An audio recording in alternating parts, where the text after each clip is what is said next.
اعوذ باللہ من الشیطان الرجیم، بسم اللہ الرحمن الرحیم۔ آپ دیکھ رہے ہیں اسلامک چینل، اور آج میں آپ کو ایک پیاری سی حدیث سناؤں گی۔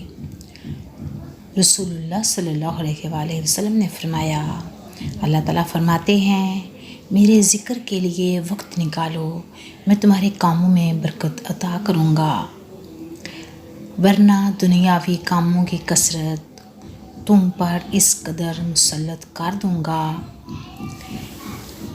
کہ تمہیں فرصت ہی نہ ہوگی اور سکون سے محروم ہوگے۔ اگر ویڈیو پسند آئے لائک کریں، شیئر کریں، سبسکرائب کریں اور بیل آئیکن کا بٹن دبا دیں تاکہ آنے والی ہر ویڈیو کا نوٹیفیکیشن آپ تک پہنچ سکے۔ انشاءاللہ نیکسٹ ویڈیو میں آپ کے ساتھ ملاقات ہوگی، تب تک کے لیے اللہ حافظ۔ السلام علیکم ورحمۃ اللہ وبرکاتہ۔ جزاک اللہ خیرہ۔